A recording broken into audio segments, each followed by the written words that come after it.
को पूरी विनम्रता के साथ स्वीकार करते हुए इसे समुचित निभाने का संकल्प करती हूं। हमारा यह बजट बाबा साहब के समता, पंडित दीनदयाल उपाध्याय के अंत्योदय, महात्मा गांधी के सर्वोदय और हमारे देश के यशस्वी प्रधानमंत्री श्री नरेंद्र मोदी जी के सबका साथ, सबका विकास, सबका विश्वास और सबका प्रयास, इन सिद्धांतों पे आधारित है। अध्यक्ष महोदय, मुझे यह बताते हुए अत्यंत दुख होता है कि पिछले 10 सालों में विकास के हर पैमाने पे दिल्ली फिसलती गई, लगातार फिसलती गई। जर्जर सड़कें, दूषित यमुना, सीवर ओवरफ्लो, स्वास्थ्य सुविधाओं की दयनीय स्थिति, वायु प्रदूषण के कारण से ये समझ में आता है कि पिछली सरकार के शासन और नीतियां जो थी उसके कारण से दिल्ली की जनता कितनी त्रस्त रही। पिछली सरकार ने दिल्ली की अर्थव्यवस्था को दीमक की तरह खोखला किया, दीमक की तरह।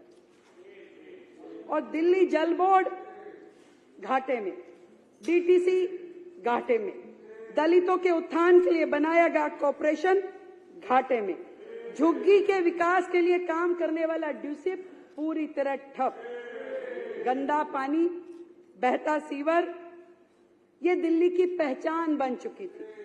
और ऐसे में इस सरकार का हमारे पास आना और इसको चलाना किसी चैलेंज से कम नहीं है सर, किसी चैलेंज से कम नहीं है।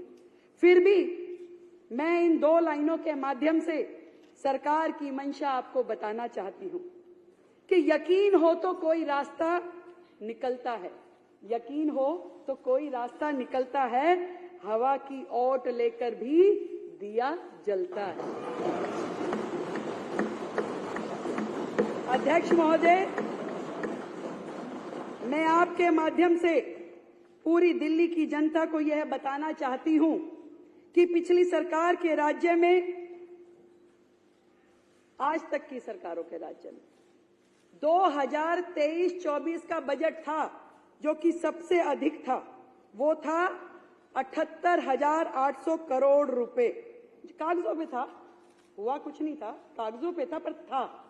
पहली बार दिल्ली के इतिहास में ऐसा हुआ कि जब 2024-25 का बजट आया तो वो घट करके 2800 करोड़ रुपए घट करके मात्र 76,000 करोड़ रह गया, जो किसी भी राज्य के इतिहास में, दिल्ली के इतिहास में सबसे बुरी स्थिति थी, घट करके 76,000 करोड़।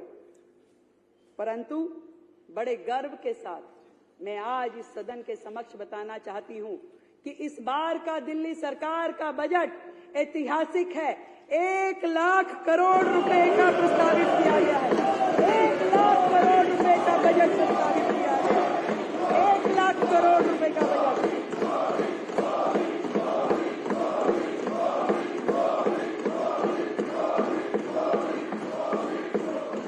जो कि न केवल दिल्ली के इतिहास में बल्कि देश में इतनी तरक्की करने वाला, जो कि 31.5% अधिक है, पिछले साल की तुलना में अभूतपूर्व और ऐतिहासिक बजट है। अध्यक्ष महोदय, जहां साल दर साल बजट बढ़ने की बजाय घटा, जहां जीडीपी की दर पूरे देश की तुलना में कम रही, राष्ट्रीय स्तर की अपेक्षा दिल्ली की प्रति व्यक्ति आय की जो गति पूरे देश में है उससे कम गति से बढ़ी। इससे यह स्पष्ट है कि पिछली सरकार में ना तो क्षमता थी कि वो राजस्व बढ़ा सके और ना ही इच्छा शक्ति थी कि विकास कार्यों पे ईमानदारी से खर्चा कर सके। ये स्थिति थी पिछली सरकारों की। और दिल्ली की वर्तमान स्थिति में ये स्पष्ट दिखाई देता है कि बुनियादी ढांचा और नागरिक सुविधाएं पूरी तरीके से ध्वस्त है, पूरी तरीके से ध्वस्त है। यही नहीं, ये आंकड़े पूरे तरीके से फाइनेंशियल मिसमैनेजमेंट का स्पष्ट परिणाम है। स्पष्ट कि किस तरीके से दिल्ली की जनता को धोखा दिया गया। यहां यह कहना भी उचित होगा कि सरकारी आय इसलिए घटी क्योंकि जो राजस्व सरकार को मिलना चाहिए था वह शराब माफिया, जल बोर्ड, पीडब्ल्यूडी के ठेकेदारों के माध्यम से पिछली सरकार से जुड़े हुए संबंधित लोगों को मिल रहा था, सरकार के खजाने में नहीं आ रहा था। इसलिए दिल्ली पिछड़ती गई। पर अब भ्रष्टाचार, कुप्रबंधन एवं अक्षमता के दिन, आपदा सरकार के दिन चले गए।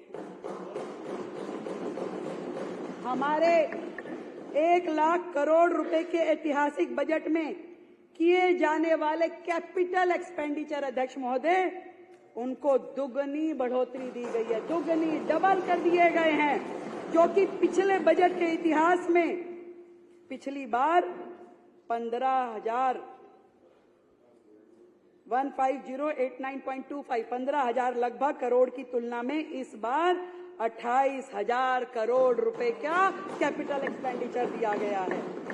विकसित दिल्ली के बजट में कैपिटल एक्सपेंडिचर की इस राशि का आवंटन सड़कों, नालियां, सीवर, शिक्षा, स्वास्थ्य के प्रति हमारी प्रतिबद्धता का स्पष्ट प्रमाण है। अध्यक्ष महोदय, पिछली सरकार ने यह कहते हुए डेवलपमेंट में कम खर्च किए, हमारे पास धन नहीं है, हमारे पास संसाधन नहीं है। विडंबना यह है कि अगर पिछली सरकार ने दिल्ली में केंद्र सरकार की योजनाओं को मात्र राजनीतिक कारणों से यदि रोका ना होता तो शहर में स्वास्थ्य की, शहरी आवास, पानी, सीवर आदि विकास कार्यों में पैसों की कभी कमी नहीं होती, कभी कमी नहीं होती। राजनीतिक कारणों से हर योजना को रोका गया, परंतु दिल्ली का दुर्भाग्य रहा। अध्यक्ष महोदय, एक उदाहरण मैं प्रस्तुत करना चाहती हूं। सारा विश्व जानता है कि माननीय प्रधानमंत्री नरेंद्र मोदी जी के विजन पे आधारित आयुष्मान भारत योजना पूरे देश में लागू की गई, पूरे देश में लागू की गई। लाखों जरूरतमंद नागरिकों को इसका सीधा फायदा प्राप्त हुआ, सीधा फायदा। परंतु केंद्र के निरंतर अनुरोध करने के बावजूद लगातार कहा गया कि इसे दिल्ली में लागू कीजिए, लागू कीजिए, परंतु दिल्ली में वो लागू नहीं की गई। सिर्फ इसलिए कि तत्कालिक जो मुख्यमंत्री थे वो चाहते थे इस योजना में उनका नाम जोड़ दिया जाए, तब वो लागू करना चाहते थे, उनका नाम जोड़ दिया जाए। और इस जिद का खामियाजा पूरी दिल्ली को भुगतना पड़ा। कितने तकलीफ की बात है, जिन स्वास्थ्य सेवाओं का नाम, केवल नाम के कारण उन्होंने दिल्ली को आयुष्मान भारत से जोड़ के रखा, तोड़ के रखा।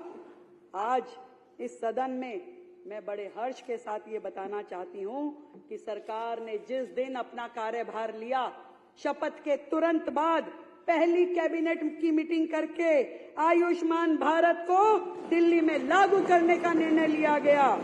और ये योजना बहुत जल्द अब दिल्ली में लागू हो जाएगी, जिसके माध्यम से दिल्ली के लोगों को प्रधानमंत्री जन आरोग्य योजना, आयुष्मान आरोग्य मंदिर और प्रधानमंत्री आयुष्मान भारत इंफ्रास्ट्रक्चर मिशन जैसी योजनाओं के रूप में बेहतरीन स्वास्थ्य सेवाएं उपलब्ध हो पाएंगी। हमारी सरकार ने किया, अध्यक्ष महोदय। और ये निर्णय भी लिया कि प्रधानमंत्री जन आरोग्य योजना में केंद्र के द्वारा दिए जा रहे 5 लाख रुपए के इंश्योरेंस के साथ साथ दिल्ली सरकार उसमें टॉप अप करके और 5 लाख रुपए का अतिरिक्त इंश्योरेंस दिल्ली के लोगों को देगी। और